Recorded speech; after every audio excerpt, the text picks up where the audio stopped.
كل منهم خبز بمفرده. عايز اسالك سؤال، حطيت الموجودين العيال عشان تموتيهم ولا عشان تنسيهم؟ هي بس. طب انت تعرفي الكميه اللي انت حطيتيها دي تأذي ولا تموت؟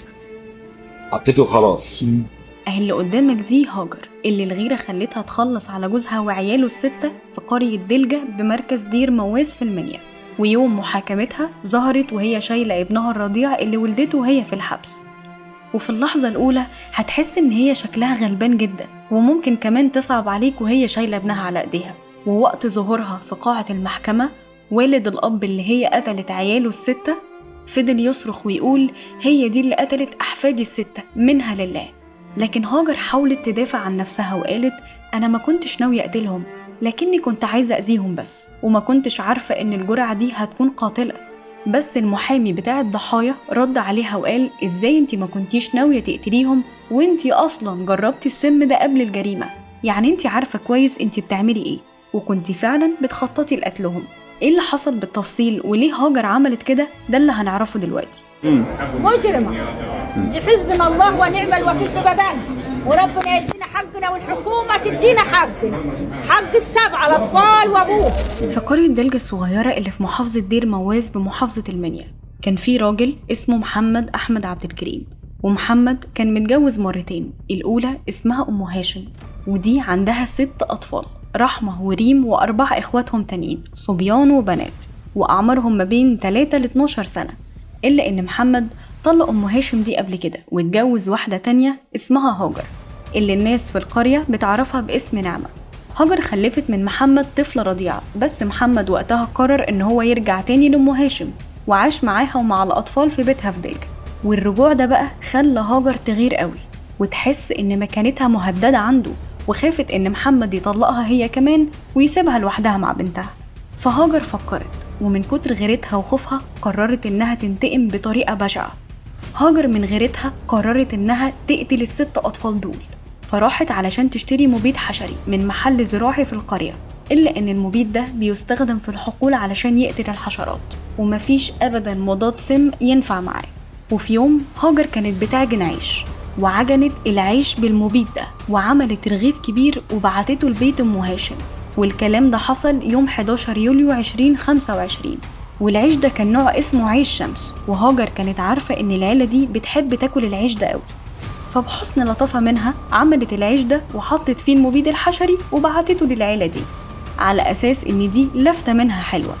ده غير إن هاجر قبل ما تبعت العيش ده جربت السم الأول على طفل صغير بقطعة خبز صغيرة، وده علشان تتأكد إن المبيد شغال وهينفع.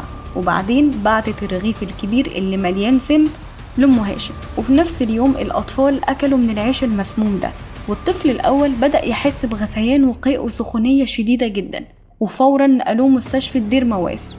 بس للأسف كان مات في نفس الليلة. وساعات بالظبط وإخواته الاتنين الصغيرين حصل لهم نفس الأعراض، غثيان وسخونية وعيون كمان متورمة وتنفس صعب جدا.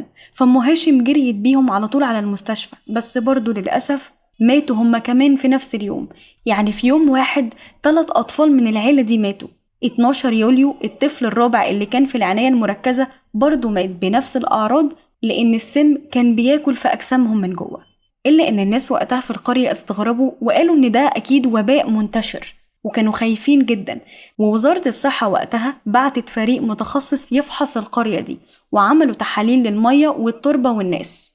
وبعد ما خلصوا فحوصات أكدوا إن مفيش أي أمراض معدية. والشكوك زادت جدا خصوصا عند أم هاشم اللي كانت شاكة في هاجر من الأول. وأم هاشم قالت في التحقيقات إنها لاحظت سائل أبيض غريب زي اللبن على خضروات بعتتها هاجر قبل كده، وكانت بتغسلها، بس الأطفال كانوا بياكلوا منها أحيانا. وكمان قالت إن الخبز كان فيه طعم مر كده غريب. ويوم 16 يوليو الطفلة اللي اسمها رحمة ماتت في المستشفى. إلا إن رحمة كانت بتروح مع أختها ريم لبيت هاجر كتير علشان يجيبوا أكل من التلاجة، لأن بيتهم ما كانش فيه تلاجة. ووقتها الطب الشرعي لقى آثار المبيد برضه في جسمها.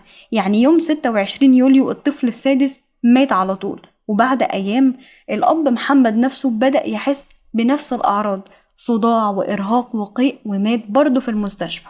يعني الإجمالي 7 ضحايا، 6 أطفال وأبوهم.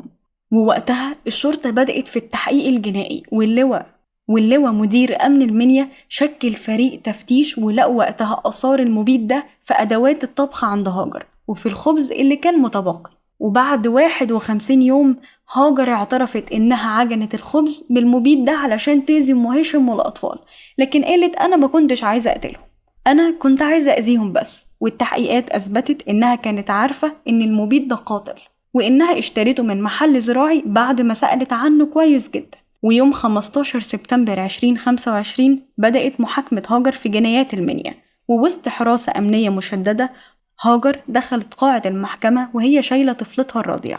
وأم هاشم أم الأطفال ال6 كانت قاعدة في الصف الأمامي وهي بتنهار من البكاء، ووالد الأب محمد انفجر من البكاء وصوته رج القاعة، وقال وهو بيصرخ هي دي اللي قتلت ابني وأحفادي ال6 منها لله. هاجر وقتها حاولت تدافع عن نفسها وقالت أنا ما كنتش ناوية أقتلهم، بس أنا كنت عايزة أذيهم وما كنتش عارفة إن الجرعة قاتلة. لكن المحامي بتاع الضحايا رد وقال إن هي كانت ناوية فعلا تقتلهم عن عمد، وإن هي جربت السم قبل الجريمة، وكمان سألت عنه كويس جدا، يعني كانت عارفة هي بتخطط لإيه علشان تقتلهم.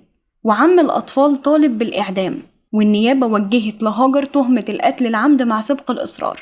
والمحكمة أجلت الجلسة ليوم 11 أكتوبر علشان يراجعوا الأدلة، والقضية لسه مستمرة. ودي القصة الكاملة اللي مليانة غيرة وانتقام، واللي أظهرت إن إزاي الخلافات الأسرية ممكن تؤدي لكوارث. هاجر بدل ما تحل مشكلتها اختارت طريق تاني خالص، طريق دمر عيلة كاملة. وفي النهاية اكتب لي هي فعلا تستاهل الإعدام ولا تستاهل شوية رحمة علشان طفلتها اللي في إيديها. شاركني برأيك في الكومنتات، وما تنساش الاشتراك في القناة وتفعيل زر الجرس علشان يوصلك كل جديد. سلام.